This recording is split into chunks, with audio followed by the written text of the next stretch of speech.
Kemudian isteri-isteri Nabi cerita, setiap kali Nabi jumpa setiap isteri, setiap kali tu Nabi bersugi. Subhanallah. Baru isteri seorang pun malah nak beru gigi, sebab tu tak boleh tambah sampai 4 tu.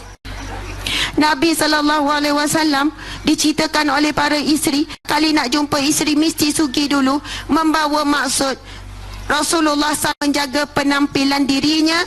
Dia mesti nak jadi seorang suami yang disenang oleh isterinya, memakai minyak wangi supaya tercium bau wanginya, subhanallah, menjaga hati isterinya dan sebagainya. Hari ini selalu ditekankan isteri kena jaga penampilan, isteri kena bercantik-cantik, berwangi-wangi depan suami. Tapi Rasulullah tunjukkan contoh, beliaulah teladan yang terbaik. Sebab itu Nabi khairukum khairukum li ahli wa ana khairukum li ahli. Takut tu pecah suara saya kan. Minum air sikit. Bismillahirrahmanirrahim. Okey, Nabi, yang paling baik di kalangan kamu adalah orang yang paling baik dengan ahli keluarganya, dan akulah, Nabi kata, orang yang paling baik dengan ahli keluargaku. Ada seorang lelaki yang hebat di pejabat, tapi kalau dia tak hebat di rumah, ia bukan lelaki yang baik. Ada orang lelaki pangkatnya sangat tinggi di pejabat, dia boleh mentadbir ramai dia beratus-ratus, tapi kalau dia tak boleh jadi imam kepada isteri dan anak-anak, dia bukan lelaki yang terbaik.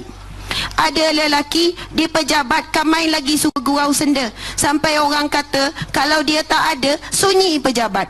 Tapi bila balik rumah, muka ketat daripada awal sampai akhir. Ramai mana lelaki dengan kawan-kawan kamai lagi beramah mesra, borak-borak sampai takut masa, tapi balik rumah mulut terkunci, tak ada apa nak cakap, 3 patah je. Bang, makan? Ya. Bang, minum? Ya. Bang, tu? Ya. Itulah 3 patah dia. Na'udzubillahi min zalik. Yang lain tengok pun sahaja. Tapi Nabi kata, yang paling baik di kalangan kamu, orang paling baik dengan keluarganya. Saya nak sebut contoh orang perempuan. Kita orang perempuan memek muki memang suka sangat lah nampak-nampakkan sangat. Kalau dah tua tu kan, nak duduk lah ketuaan tu. Kecil hati pula makcik-makcik tu. Masa saya begini ya, kadang-kadang orang berusia ni, bila dia keluar, pakai lawa. Dia pakai tudung lawa, dia pun pakai bedak apa semua, nampak muda 10 tahun. Tapi bila balik rumah, dia buka tudung dengan rambut mengang, dengan uban putihnya. Lepas tu dia pakai pula baju kelawar yang dah koyak. Kalau suami kata, awak nak terbang mana malam-malam ni?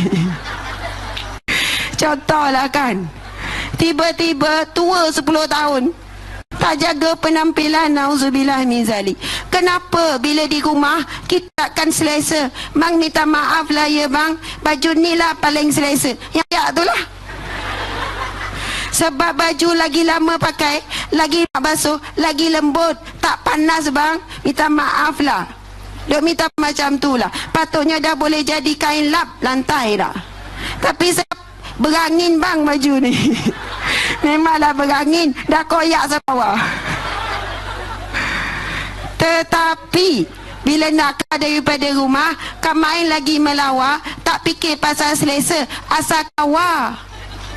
Bila orang tegur, nampak muda lah, tudung ni nampak saya jadi muda, tudung tu lah duk pakai selalu. Kalau tegur, nampak makan macam makin sehat je, tak adalah baju ni yang besar, itu kali terakhir dia pakai. Punya dia pentingan penilaian ataupun pandangan orang luar, tapi dia tak endah pun pandangan mata suaminya.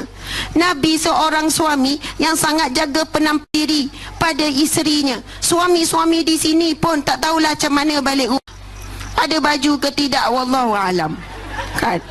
Dia kata saya yang sadar, tapi sadar dekat perut.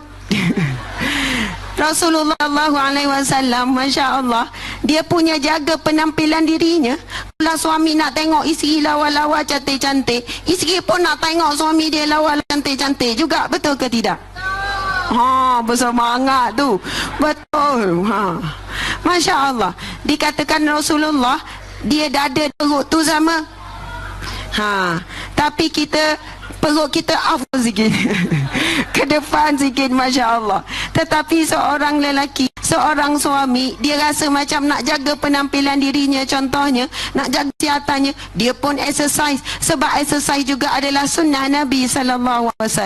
Dia jaga makan, lepas makan Rasulullah tak duduk terlentang, Rasulullah makan berlebihan. Rasulullah jangan sangat jaga stamina supaya dia jadi seorang suami yang boleh berbakti, yang boleh sama-sama menjaga rumah tangga dengan isteri sebagainya. Masya Allah. Baiklah, di sana ada isteri ni, saya nak pasang memek muka ni ibu-ibu sekalian. Masya Allah. Memek muka kita ni, dia tengok wanita yang bekerja di pejabat, dia suka senyum. Walaupun marah dengan bos dia pun senyum je. Sampai orangnya, sabar betul lah kau ni, aku memang dilahirkan penyabar. Kau ni asyik senyum, kena marah dengan klien pun kau senyum. Aku lahirkan penyenyum. Macam tu. Tapi ramai mana seorang wanita 8 jam di pejabat dia boleh wajah yang manis, bila balik rumah tak sampai 5 minit dia tunjuk wajah yang masam pada suami. Buka je pintu terus baning, bang saya stres hari ni, banyak kerja kat pejabat, awak jangan cari pasal. Subhanallah, 8 jam dia penat, 8 jam dia stres di pejabat, dia boleh kawal air muka dia. Kenapa dengan suami tak boleh kawal air muka? Bila stres, nak tunjuk stres ni, lagi suami tak tegur, dia tanya pula, awak tak nampak ke stres? Merajuk, tunjuk muka merajuk ni, muncung sampai suami tak perasan. Awak tak perasan ke saya merajuk? Sebab apa kita ni tak jaga sangat air muka kita terhadap suami kita. Bukan orang lain kita cakap, suami kita. Sebab itu Nabi kata yang paling baik dengan kamu orang baik dengan ahli keluarga. Sebab nak berwajah manis dengan ahli keluarga paling susah berbanding berwajah manis dengan orang lain. Nak menghormati ahli keluarga, nak berakhlak mulia dengan ahli keluarga paling payah. Sebab kita fikir bukan orang lain kita, bukan orang lain anak kita. Jadi kita pun tunjuklah perangai kita yang benar di rumah. Contoh lepas ni kan ada makan-makan, betul tak? Nanti kita tengok orang yang makan-makan semua lemah lembut, sopan je. Ambil dulu, sila. Oh, silakan orang pula kan. Lepas tu makan tu kan kunyah 40 kali, baca doa beria. Lepas makan baca doa lagi. Masya Allah, kau pun perlahan-perlahan. Tetapi ramai mana orang Masya Allah, makannya kelang kabut. Kadang tak ingat nak baca doa, but semua tuju ke laut. Tak ada seorang pun, tak apa ambil dulu, tak ada. Kat rumah, bagilah mak dulu. Macam tu kan. Lepas tu mana wan-wan, nenek-nenek, ramai nenek ni. Balik daripada kuliah, dahagalah pula, teruslah pergi dekat water dispenser tu kan. Masa tu juga minum dalam keadaan berdiri, go. Tiba-tiba dengar cucu berlari, terus duduk. Rupanya jaga akhlak kerana manusia lain. Dia jaga akhlak depan manusia lain. Dia bukan jaga akhlak kerana ikut sunnah Nabi SAW. Di sana ada larangan Rasulullah tentang makan jangan berdiri, minum jangan berdiri. Lepas tu kajian sains pula telah buktikan betapa baratnya apabila minum dan makan berdiri. Allahu Akbar, subhanallah.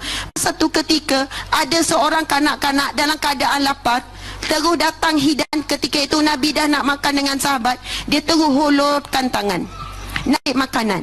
Lalu Nabi buat apa? Nabi pegang tangan kanak-kanak tersebut. Nabi kata, Samillah wakul biyaminik wakul mimma yalik. Nabi kata, sebutlah nama Allah, makan guna tangan kanan dan ambil yang dekat dengan kamu. Ini sunnah Nabi SAW. Contoh kita makan dalam hidangan, masing-masing ambil yang dekat dulu. Yang dekat ada sayur, ambil sayur. Yang ada dekat dengan ikan kering, nasiblah, ambil ikan kering dulu. Ada dekat tu dengan sambal belacan, ambil sambal belacan dulu. Supaya semua tak berebut untuk ambil lauk. Dah ambil sikit-sikit, lepas tu barulah bergilir. Masya Allah. Sebab itu bila Nabi tunjukkan contoh, nak tegur anak kanak-kanak, kena kasih sayang. Kita kadang-kadang bila cucu kita terus nak ambil makanan sebelum kita rentap tangan dia, basuh tangan dulu kita. Itu bukan ikut sunnah Nabi. Nabi bila dengan orang lapar, dengan kanak-kanak, dengan orang tua bahkan, Nabi pegang dulu. Nabi pegang, lalu Nabi nasihat yang baik. Kalau orang dah sentap tangan kita, dah hilang selera. Satu ketika di dalam hidangan, sebab lepas ni nak makan kan, siang pula, dah bergerak belum tahu tadi? Oh, dah bergerak dah. Masya Allah, subhanallah. Sebenarnya pula tazkirah tentang sedekah tadi. Duk kat mana dah tabung? Sampai belakang. Sadi tu mungkin ada yang senyum depan tabung. Okey. Kita kata kenapa senyum? Senyum itu sedekah. Di labung lalu dia senyum dia dekat tabung. Masya Allah, subhanallah, akbar.